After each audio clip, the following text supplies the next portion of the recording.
The wire की चुनावी यात्रा पहुंच चुकी है कानपुर। कानपुर जिसे औद्योगिक शहर कहा जाता है। इस शहर की अगर हम बात करें तो यहाँ पर कभी सुबह जो होती थी वो मिलों के सायरन से होती थी और शाम का अंदाज़ा भी मिल के सायरन से लगाया जाता था। इस तरह का ये शहर है। यहाँ पर चमड़े की अगर हम बात करें तो चमड़ा उद्योग से कानपुर की पहचान है। लेकिन अभी की स्थिति में इस चमड़े उद्योग का क्या हो रहा है? कभी गंगा सफाई के नाम पर इस उद्योग पर सवाल उठाए जाते हैं तो कभी अन्य चीज़ों से भी उद्योग लगातार प्रभावित रहा है। कोरोना के टाइम में हमने देखा कि देश में जिस तरीके से अन्य सभी व्यवसायों पर असर पड़ा है। हम ये जानने आए हैं कानपुर कि आखिर चमड़े उद्योग की समय क्या स्थिति है, इसके जो कारोबारी हैं वो किस तरीके की समस्याओं से जूझ रहे हैं और जिस चमड़े पर कानपुर शहर के लोग इतना नाज करते हैं, जिस चमड़े की से इस शहर की पहचान है, उस चमड़े का आखिर भविष्य क्या है, ये देखने के लिए हम यहाँ आए हुए हैं। हम लोगों से बात करेंगे, अन्य चुनावी मुद्दों पर भी बात करेंगे। 20 फरवरी को तीसरे चरण में कानपुर नगर की 10 विधानसभा सीटों पर चुनाव होने वाले हैं। उन तमाम चीज़ों पर भी हम बात करेंगे और जानने की कोशिश करेंगे कि आखिर कानपुर क्या बोल रहा है।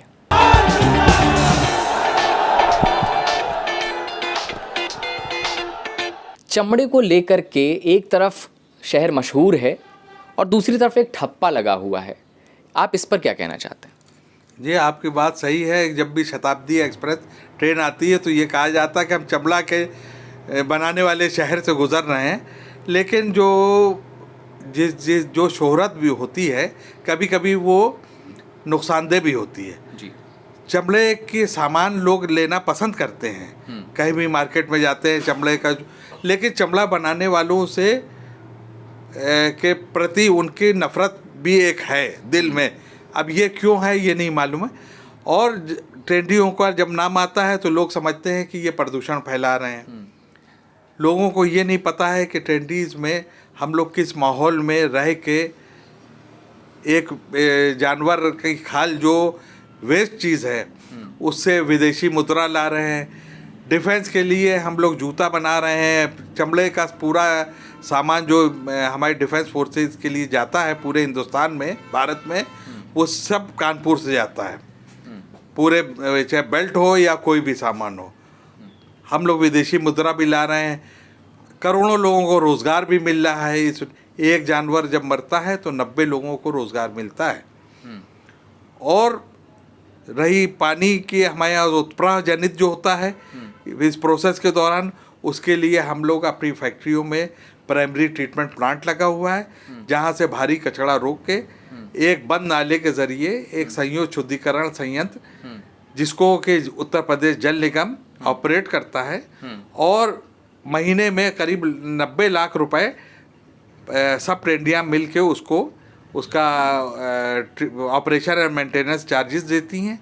अब अगर वो काम ना करे अपना ठीक से तो इसके लिए ट्रेंडी जिम्मेदार बनाई जाती हैं। देखिए भाई साहब, ऐसा है, ये कानपुर जो है चर्म उद्योग की किसी टाइम में यहाँ कपड़ा मिलों की वजह से कानपुर जाना जाता था। फिर उसके बाद से कानपुर जो है अपना यूपी में कानपुर जो है चर्म उद्योग के नाम से विदेशों में मशहूर है। और यहाँ से विदेश माल जो जाता है उसमें से हमारे देश को राजस्व इतना अच्छा मिलता है जिससे कि राज्य का और सरकार का जो है पूरा खर्चा चलता है। और ये जो जब से नोटबंदी हुई है तब से यहाँ का चर्म उद्योग का हम तो चर्म उद्योग से मिली थे इसलिए मैं चर्म उद्योग को ही कहेंगे। हालांकि हमारे देखते हुए कि हर स्टेट जो है हर प्रोडक्ट जो है डाउन हो चुके हैं नोटबंदी के बाद से। फिर नोटबंदी की मार जब व्यापार में पड़ी तो उसके बाद फिर थोड़े ही दिन बाद जीएसटी लागू हो गई। जीएसटी भी लागू हुई, जीएसटी भी इतनी ज़्यादा लग गई कि उससे भी प्रभावित हो गया, क्योंकि जो भी हमारे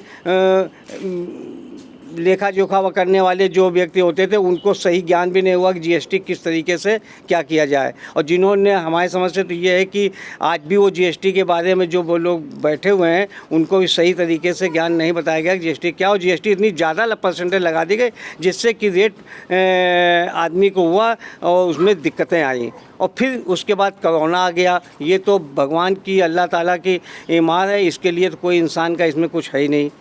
अगर इसमें जो है कोरोना में ठीक था, कोरोना में जो भी प्रभावित हुआ तो उसमें तो खैर काफ़ी नुकसान हुआ, जान माल का भी नुकसान हुआ, कारोबार भी नुकसान हुआ। ये तो प्राकृतिक देन है, इसके लिए तो किसी सरकार पर दोष किया जाए या किसी व्यक्ति पर दोष हो, वो तो निराधार गलत है। ये प्राकृतिक मार्ग के लिए कोई कुछ नहीं कर सकता, कभी कुछ भी हो सकता है। अच्छा, ये बताइए मुझे, मैं भी जानना चाहूँगा कि इस उद्योग से जो कानपुर में इतना मशहूर है, लगभग कितने लोगों को रोज़गार मिला हुआ है और कौन लोग हैं जो उस रोज़गार में इन्वॉल्व हैं, किस तरीके के लोगों को रोज़गार मिला हुआ है? कानपुर में लगभग डायरेक्ट इनडायरेक्ट 10 लाख लोग इससे जुड़े हुए हैं और 80% जो मालिकान हैं ये अल्पसंख्यक समुदाय यानी मुसलमान हैं और वर्कर जो हैं इसमें काम करने कामगार जो हैं वो दलित समाज के 80% हैं। अच्छा जी हाँ, क्योंकि इसकी वजह भी है कि इन दो दलित समाज और अल्पसंख्यक समुदाय के अलावा कोई भी मरे जानवर का खाल छूना नहीं पसंद करता है। तो इस वजह से अब तो काफ़ी लोग दूसरे लोग भी आ रहे हैं और पढ़ के लोग काफ़ी इसमें आ रहे हैं। तो ये है। अब ये सरकार कोई भी हो, सरकार के आगे उद्योगपति नहीं लड़ सकता है और न लड़ेगा, क्योंकि वो तो आदेश का पालन कर रहे हैं और कर रहा है। इसी में यहाँ की जो उद्योग जो है बिल्कुल ध्वस्त होते चले जा रहे हैं और दिन पर दिन हर कारखाने नुकसान में जा रहे हैं। और यहाँ तो इस समय ये पोजीशन हो गई है कि 25% काम रह गया है, 75% सरकार ने काम बंद करा रखा है कि आप काम कम कर दीजिए तो गंगा साफ रहेंगी। पहले 25% का आया फरमान कि 25% काम बंद कर दीजिए, सारे उद्योगपतियों ने उनकी बात रखी, आदेश का पालन किया, उन्होंने 25% काम बंद कर दिया।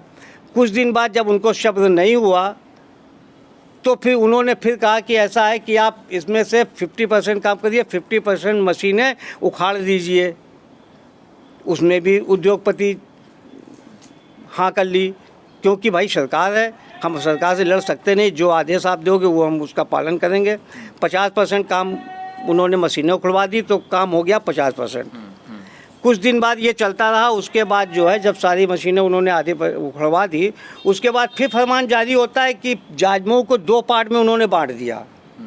2 पार्ट में बांटा यूँ कि 4 पंप इन्होंने अपने सीवरेज के लिए बनाए हुए हैं जो कि वहाँ उनके स्टोर में CTP में ले जाते हैं।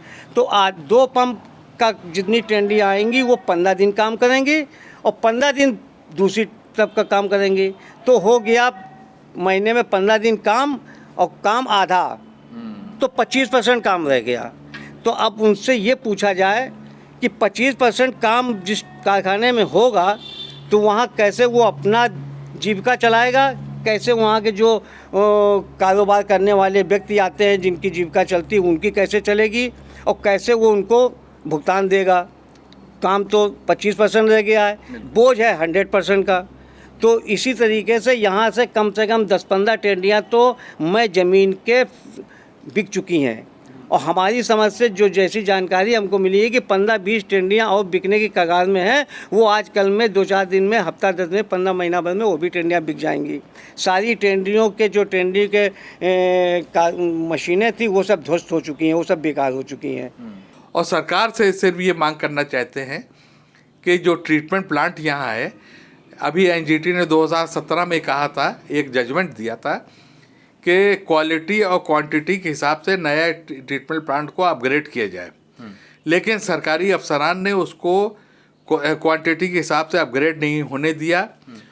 IIT ने और CLRI ने सब ने ये कहा था कि 50 MLD का ये प्लांट इसको अपग्रेड करके बनाना चाहिए और सब ही ट्रीटमेंट प्लांट सिस्टम जो है सब एक ही कैंपस में लगना चाहिए।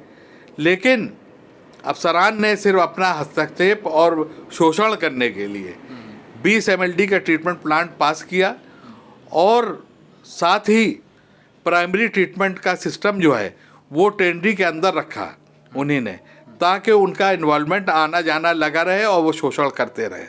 तो हमारी मांग ये है कि सरकार, NGT ने जो आदेश दिया था कि 50 MLD का ट्रीटमेंट प्लांट बने और सभी ट्रीटमेंट सिस्टम एक जगह हो, एक परिसर में, उसका पालन कराया जाए।